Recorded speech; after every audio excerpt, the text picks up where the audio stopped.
30. Communion. 1 Corinthians chapter 11, verses 20 to 34.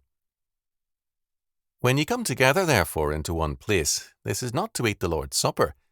For in eating everyone taketh before other his own supper, and one is hungry, and another is drunken.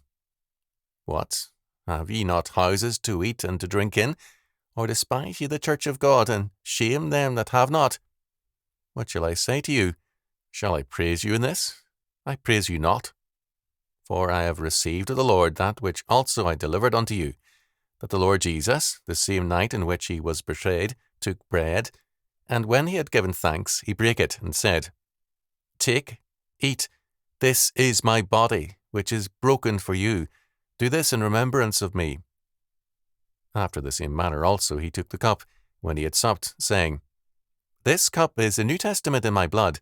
This do ye as oft as ye drink it, in remembrance of me. For, as often as ye eat this bread, and drink this cup, ye do show the Lord's death till he come. Wherefore, whosoever shall eat this bread, and drink this cup of the Lord unworthily, shall be guilty of the body and blood of the Lord. But let a man examine himself, and so let him eat of that bread, and drink of that cup.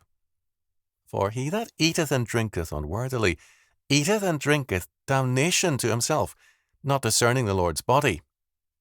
For this cause many are weak and sickly among you, and many sleep. For if we would judge ourselves, we should not be judged. But when we are judged, we are chastened of the Lord, that we should not be condemned with the world. Wherefore, my brethren, when ye come together to eat, tarry one for another. And if man hunger, let him eat at home, that ye come not together unto condemnation, and the rest will I set in order when I come. Communion has lost its significance to many because it is no longer seen in the context of a special community. By the 20th century, the relative peace of the various areas of Christendom was such that diverse men tended to feel at peace with one another. Throughout much of history, this has been impossible. In the closing years of the 20th century, the sense of ease and peace has definitely waned. In the 1st century AD, a variety of groups and guilds met regularly to celebrate their community and their mutual trust. These groups were often insurance groups and had a concern for maintaining a community based on various considerations. The communion fellowship, more than the state, was their true community. Church, thus, in celebrating communion with a common meal, was thereby in line with current practices. It was, however, alien to all such groups in that the ground of its communion was Jesus Christ and his atonement. Instead of mutual aid, the Church's reliance was on God's providence and care. This is why Paul stresses that their communion services were not the Lord's Supper, verse 20, because their presence there was self-serving rather than God-serving. Instead of sharing with their poor or poorer brethren, they ate each their own supper, verse 21. Church services were held on the Lord's Day, the day of resurrection, the first day of the week. It was a work day in the Roman Empire, and hence worship was at night, the women bringing the food, and men going to the meeting house after work. Instead of sharing their food, each ate their own, thereby subverting the means of communion. By excluding the poor from any share of their food, they shamed them, verse 22. The very purpose of communion was denied by their selfish behavior. To behave so was to despise the Church of God, Paul says. The true focus was not on the group nor on the community, but on God and his Church. It is the Lord's Supper, verse 20, not their own, so that the very purpose of coming together is denied by their behavior.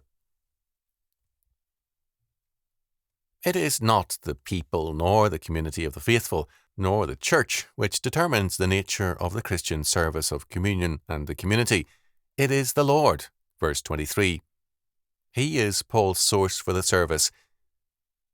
Since Paul was not present with the disciples at the first communion, Paul has received his instructions from the Lord, verse 23. This was by revelation and is authoritative accordingly. Clearly, Jesus Christ sees communion as very important because, while the Gospels give an accurate account of the First Communion, he emphasizes its importance by this special revelation to Paul. In the Gospels, communion is set forth as a Passover meal, which it was, but Paul does not mention this. The Passover celebrated God's atonement, the redemption of Israel. Paul simply goes to the fact of atonement. The meaning of communion is its celebration of our atonement by Christ's vicarious sacrifice for our sins. In verses 23 to 26, the stress is on the body and the blood, on the bread and the cup. However much the origins of the Lord's table are in the Passover, Paul's emphasis on the bread and the wine stress the very present fact of our atonement by means of Christ's shed blood. By means of this service, Christians, show ye the Lord's death till he come. Verse 26. The Gospel references to the Passover look back to the origins of the Last Supper and its reference to the atonement. Paul's Christ-given version looks to his triumphant coming again as King over all kings and Lord over all lords. 1 Timothy chapter 6, verse 15. The purpose of this rite is thus to empower us to bring every area of life and thought into captivity to Christ our King. 2 Corinthians chapter 10, verse 5. In verses 27 to 30, eating and drinking, quote, worthily, end quote, are discussed. This does not refer to merit, but harks back to verses 20 to 22, a humanistic attitude that treats the Lord's table as simply a rite of community rather than the celebration of our atonement in Christ. To eat and drink worthily is to recognize and celebrate the fact of atonement. The Roman rites of communion were humanistic celebrations of man's solidarity, not God's grace. Paul, in verses 26 and 27, reminds us of two implications of communion. First, it is a public affirmation that the foundation of all Christian society is the atoning death of Jesus Christ. This must be stressed to the end of time, till he come, verse 26.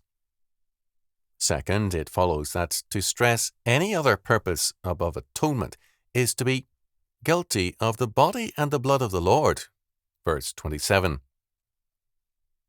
Jesus Christ has redeemed us, has bought us from the slavery to sin and death at the price of his own blood. This is the predominating fact and meaning of communion. To partake unmindful of this central fact is to eat and drink unworthily. Hence, self-examination is necessary before partaking of the elements, verse 28.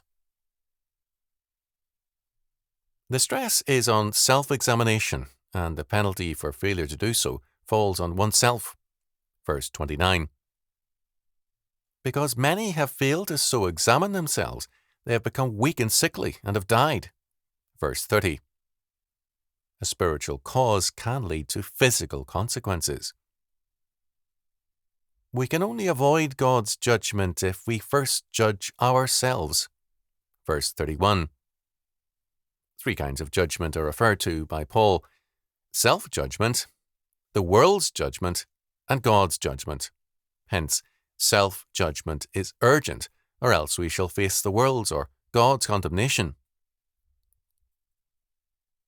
The Corinthians had come to communion, first, as though it were a humanistic social affair, and second, to satisfy their hunger rather than celebrate Christ's atonement. They were coming together unto condemnation by God, verses 33 and 34. If they were so famished that they could not abide by the spirit of the rite, it would be better for them to eat at home rather than come unto condemnation. Thus, while outwardly communion had much in common with the rituals of many Roman fraternal groups within the Roman Empire, it was, in fact, their antithesis.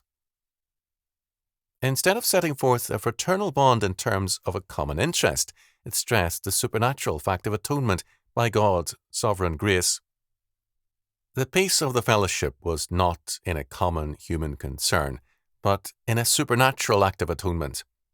The fraternal groups sought peace and security in a human act, whereas Christ's table celebrates God's deliverance of man from the universal human condition of sin and death. The similarities are thus superficial. The differences are vast and determinative. The difference is comparable to the present-day rites of fraternal lodges as against the sacrament of communion in a true church. There is no true comparison